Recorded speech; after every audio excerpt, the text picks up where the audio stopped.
မေလာလဲဆိုရဝတ္ထုလေးကခေါင်းစဉ်မှာကိုတည်းကတော်တော်ကိုပူနေပြီပေါ့။ဘာလို့လဲဆိုတော့မေလာကတော်တော်ပူတယ်လေ။အဲ့တော့မေလာကပူတဲ့အပြင်မှာမေလာရဲ့အလဲ15ရက်နေ့ဝင်ချင်ရလဲတော်တော်လေးပူတာပေါ့။အဲ့တော့သူ့ရဲ့ဇလန်လေးကဘယ်ကနေစားလဲဆိုတော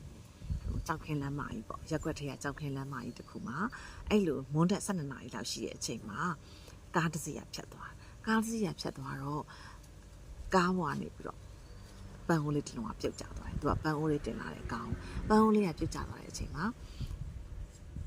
ကားသမားကတီးချင်းပဲ break ကိုတခါနဲ့အတင်းအုပ်ချလိုက်တယ်အဲ့တော့ break အုပ်တန်ကြီးကဒီလောက်နေပူနေတဲ့အချိန်နေချစ်တော့ပူနေတဲ့အချိန်မှာ break အုပ်တန်ဆူဆူဝါးကြီးကထွက်လာတော့ဒီဘေးပတ်ဝန်းကျင်ကလမ်းဘေးမှာရှိတဲ့အိမ်ကြီးကထွက်ကြည့်ချတာပေါ့နော်ဟဲ့ဘာမှဖြစ်လို့ပါလေပေါ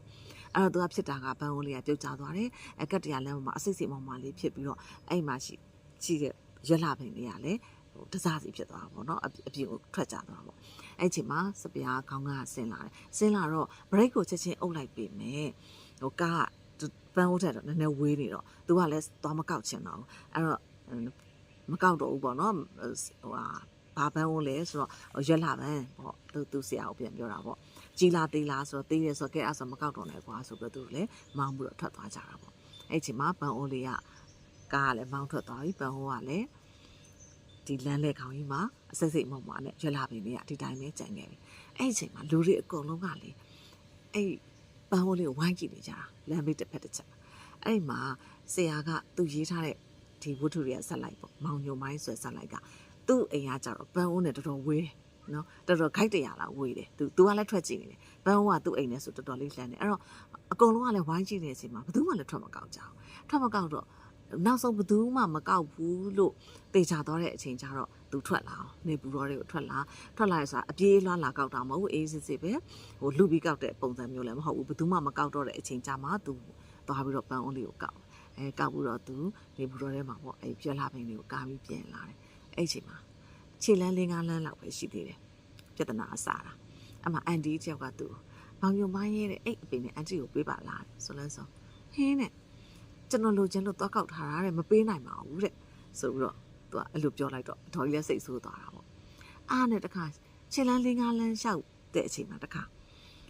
စရေးကြီးအိမ်ရောက်စရေးကြီးကလည်းသူ့ကိုလှမ်းပြီးတော့ဟိတ်ကောင်းနဲ့ခဏလာပါအောင်နဲ့သူကတော့သူ့စိတ်ထဲတော့သူ့ကိုအရက်တောက်ဖို့ခေါ်မယ်ထင်တယ်ပေါ့အရက်တောက်ဖို့ညနေကျအရက်တောက်ဖို့ချိန်မယ်လို့ထင်တာမင်းနဲ့အဲ့ဘန်းဟိုးလေးကငါ့ကိုပေးပါလားအော် sorry အဲ့ဘန်းဟိုးလေးကမင်းဘာလို့မလို့လဲအဲ့လိုမေးတော့မောင်ညုံပိုင်းရဲ့ကလည်းသူကဟာတညံရှိတယ်ပေါ့နော်အဲ့လိုမျိုးစကားပြောတတ်ဆိုတတ်ပေါ့ဟာတပြောတတ်တော့ကျွန်တော်ကပြုတ်ပြီးတော့တုတ်စားမလို့လေတဲ့အဲ့လိုပြောလဲပြောငါမင်းကိုကွာတယ်ငါအကောင်းပေးတာပါကွာတယ်မင်းရလေတဲ့မင်းတကယ်လို့မလို့ချင်လို့ရှိရင်ငါ့ကိုပေးလို့ပြောမလို့ပါဆိုတော့သူကအထက်ပြောတယ်ဟုတ်တယ်လေတဲ့ကျွန်တော်ကမလို့ချင်လို့တဲ့ကျွန်တော်နေဘူးတော့ထွက်ပြီးကောက်တာအားလည်းပဲ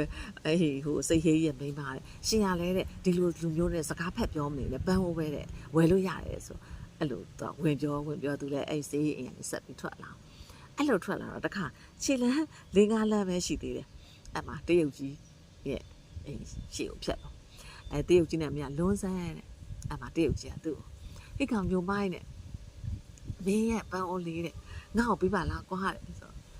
ကျွန်တော်လိုချင်လို့တဲ့ကျွန်တော်ထွက်ကောက်ထားတာလေးတဲ့ဘာလို့ပေးရမှာလဲတဲ့ခမသူကတော်တော်လေးစဉ်းစားတယ်မဟုတ်သေးပါဘူးတဲ့ဒီလူတွေကဘလို့လဲပေါ့ဘယ်သူမှမသူတို့လိုချင်အစောတွေကကောက်လို့ရတယ်သူတို့အိမ်နဲ့လည်းပုံနေတယ်သူ့အိမ်ကဒါအားလုံးထက်မှအဝေးဆုံးအဲ့ချိန်မှာထွက်မကောက်ဘဲနဲ့သူများကောက်တော့မှဘာလို့လိုချင်ရတာလဲဆိုပြီးတော့သူကတွေးနေတာအဲ့လိုတွေးရင်တော့အဲ့တရုတ်ကြီးကမင်းပေါ်တော့ငါမင်းကွာတဲ့မင်းအိမ်မှာတဲ့ဘာပဲမှလည်းရှိရမှာမဟုတ်ဘူးငါအိမ်မှာတဲ့တစ်ခွာတွေကsorry ရက်လာတွေကအများကြီးစုထားတယ်ဒီအမျိုးအစားငါမှမရှိသေးဘူးတဲ့အဲ့ဒါမင်းငါ့ကိုပေးပါလားတဲ့မင်းနှမ်းတစီနဲ့လည်းစီမဖြစ်ပါဘူးကွာတဲ့သူတရုတ်သားဖြစ်တယ်ပေါ့စကားဗမာစကားကိုတော်တော်ချင်းပြောတယ်တဲ့ဆိုမပေးနိုင်ဘူးတဲ့ကျွန်တော်နဲ့နေပူတော်ထဲမှာတဲ့လိုချင်လို့ထွက်ကောက်ထားတာတဲ့ကျွန်တော်ဒီဟာကိုဘယ်သူမှမပေးနိုင်ဘူးတဲ့ဆိုပြီးတော့အဲ့တရုတ်ကြီးရှိကနေသူပြန်သွားအဲ့လိုပြန်တဲ့အဲ့ဒီအချိန်မှာတခါကိုခန့်ဆိုတဲ့လူတယောက်ကအိတ်ရှက်ထွက်ဆောင်နေသူကကိုခန့်မပြောခင်သူအရင်ဦးအောင်တခါပြောပလိုက်တယ်လူတွေကဗျာတဲ့သူတို့တော့ထွက်မကောက်ကြပဲနဲ့သူများအစင်နဲ့ကောက်လာပြီးတဲ့အခါကျမှအလကားလိုက်တောင်းနေတယ်ဆိုအဲ့လိုစပြောလိုက်ပြောလဲပြောကိုခန့်ဟုတ်တာပေါ့ကွာတဲ့မင်း နေပြီးတော့မှထွက်ကောက်တယ်ဟာအလကားလိုက်တောင်းလို့ရမလားတဲ့ကဲပြောတဲ့မင်းဘယ်လောက်လိုချင်လဲတဲ့ဒီပန်းအိုးတွေငါ့ကိုရောက်နေငါဝဲမယ်တဲ့ဆိုတော့သူလဲတော်တော်လေးစဉ်းစားကြက်သွားတယ်မဟုတ်ဘူးဒီလူတွေကဘယ်လိုဖြစ်တာလဲပေါ့ဒီပန်းအိုးလေးကသူ့နဲ့အဝေးကြီးမှရှိတယ်ဘယ်သူမှမကောက်ဘူးဆိုတာတေချာသွားတဲ့အချိန်ကြတော့မှသူကသွားထက်ကောက်တာအဲ့တော့ဒါပေမဲ့အခုလေသူကောက်ပြီးသွားတဲ့အချိန်မှာအကုန်လုံးကဝိုင်းပြီးတောင်းနေကြသူလဲတော်တော်လေးနားမလည်တာဖြစ်သွားတာပေါ့အဲ့အချိန်မှာသူတခါလေးပြက်အောင်ပြောလိုက်တယ်ကျွန်တော်တဲ့ရောင်းလည်းမရောင်းဘူးတဲ့ပေးလည်းမပေးဘူးတဲ့ဟောဒီပန်းအိုးတဲ့ကျွန်တော်စိုက်မှာတဲ့ကျွန်တော်အသက်နဲ့လဲပြီးကာကွယ်မယ်တဲ့ဒီပန်းအိုးတဲ့ဆိုပြီးတခါသူစောင်းနဲ့သူအိမ်ထဲကိုရောက်အတင်းပြောင်းဝင်သွားအဲ့အချိန်မှာသူ့ရဲ့မျက်နှာချင်းဆိုင်ကမတ်တင်ကြီးဆိုတဲ့သားမိနဲ့လှမ်းပြီးတော့သူ့ကိုကြည့်တာမြင်လိုက်တယ်သူအသားလေးမသိရင်ညောင်ဆောင်ပြီးတော့သူဝင်သွားတယ်အဲ့တော့သူကမတ်တင်ကြီးရဲ့ဇရက်ကိုဘာပြောလဲဆိုတော့မတ်တင်ကြီးကရက်ွက်ထဲမှာဆိုရင်ပေါ့နော်ဟိုနည်းနည်းဟိုကျဉ်းတန်းပေါ့သူ့သားကလည်းသူ့လိုပဲအဲ့လိုမျိုးဇွဲကောင်းတယ်ပေါ့တခုဆိုရင်စိတ်ကမရှိဘူးပေါ့စိတ်တူတယ်ဇွဲကောင်းတယ်အဲ့လိုမျိုးပေါ့ကျဉ်းတန်းစရာရှိရပေါ့အဲ့ချိန်မှာသူသွားပြီးတော့အိမ်ရောက်တာနဲ့တခါသူမဆိုင်ဘူးတန်ပုံးတပုံးအဟောင်းလေးကိုရှာမြေကြီးရတဲ့စိုက်တာပေါ့အဲ့ချိန်မှာမတ်တင်ကြီးတို့အိမ်နောက်မှာဖိုးဆန်လေးကသူ့သားဖိုးဆန်လေးကငိုတဲ့အတန်နဲ့တက်တော့ကြားလိုက်သေးတယ်ဒါပေမဲ့သူလည်းအမှုမဲ့အမှတ်ပဲပေါ့သူ့ပန်းကိုလေသူစိုက်တယ်စိုက်ပြီးတော့ညနေ4 နာရီလောက်ကြာသူထွက်တာပေါ့အပြင်ထွက်သွားအဲ့ချိန်မှာလည်းဖိုးဆန်လေးကငိုနေတဲ့အတန်ကြားတယ်သူတို့သားမိတွေဘာဖြစ်ကြတယ်တော့မသိဘူးပေါ့နော်သူတို့ကအိမ်နီးနားချင်းဆိုကြားနေရတာပေါ့ဒါပေမဲ့မသွားခင်ကြည့်လိုက်တော့အဲ့ဆရာဝန်အဲ့မတ်တင်ကြီးတို့အိမ်ရှိမှာဆရာဝန်လေးကကားတစ်စီးရက်ထားတွေ့ဆရာဝန်ရောက်လာတာပေါ့နော်ဆရာဝန်နဲ့ကားလေးကိုတော့သူတွေ့လိုက်တယ်အဲ့ဒါသူသွားတော့တဲ့တောင်းလဲသွားဟောညဘယ်နှစ်နာရီလောက်လဲဆို8 နာရီလောက်မှသူပြန်ရောက်လာတယ်အရက်လည်းနည်းနည်းတောက်ထားမူးလည်းမူးလာပြီမူးတော်တော်လေးမူးလာတော့သူကအိမ်ကိုပြန်ပြီးတော့နားချင်နေပြီအဲ့ချိန်မှာသူအိမ်ထဲကိုမရောက်ခင်မှာအဲ့ဖိုးဆန်လေးကငိုနေတော့မယ်ဒါပေမဲ့သူလည်းမူးလည်းမူးနေပြီပြန်လည်းအိတ်ချင်နေပြီဆိုတော့သူအိမ်မှာပြန်ဝင်ပြီးတော့အိတ်ရတဲ့အချင်းရောက်ပြီးသူအိတ်ချလိုက်တာအိတ်လည်းအိတ်ပြီးတော့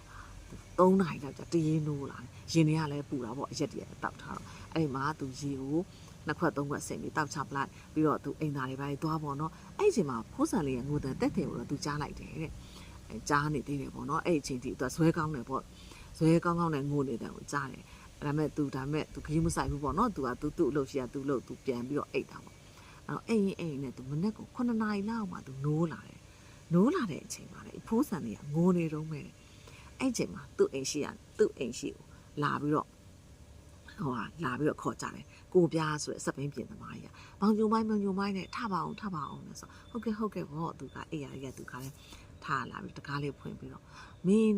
မင်းကဲမှာဖြစ်တော့မဲတဲ့သူအဆုံးမရှိအစမရှိတဲ့လာပြောတာဟင်းတဲ့ဘာဖြစ်လို့လဲတဲ့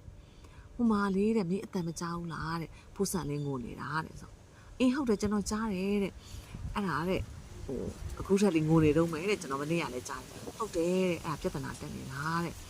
အဲ့ဒီဖိုးဆန်လေးဟာတဲ့မင်းကောက်လာတဲ့ရွက်လာပဲမျိုးလိုချင်တာတဲ့အဲ့ဒါကိုသူ့အမေကရိုက်တာတဲ့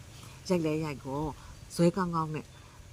ငိုတာနောက်ဆုံးဘလို့ဖြစ်သွားတဲ့အထိလဲဆိုအဖျားတွေပါလေဝင်သွားတဲ့အထိဖြစ်သွားတယ်တဲ့အဲ့ဆရာဝန်လည်းကုတာပဲကွာတဲ့ဘလို့မှမရဘူးတဲ့ကလေးရတဲ့စိတ်ကဖြစ်သွားပြီပေါ့စိတ်ကြောင်ဖြစ်တာပေါ့ဒါကြောင့်မင်းကဲမှရတော့မယ်တဲ့ခါတဲ့အဲ့မှာမောင်ညိုပိုင်းဒုက္ခရောက်တာပေါ့ဟဲဘလို့ဖြစ်တာပါလိမ့်ပေါ့အဲ့ဒါနဲ့ပဲဟုတ်တယ်ကွာတဲ့မင်းမကဲရင်တော့မဖြစ်တော့ဘူးပေါ့ကလေးကသူဘလို့မှမရတော့ဘူးအခုငိုတာတော့အတန်တိတ်မထွက်ချင်တော့ဘူးပေါ့နော်တော်တော်ရေတိမ်နဲ့တော့မယ်ပေါ့ဒီကလေးလေးอ่ะဆိုဟုတ်ကဲ့ပေါ့ဆိုပြီးတော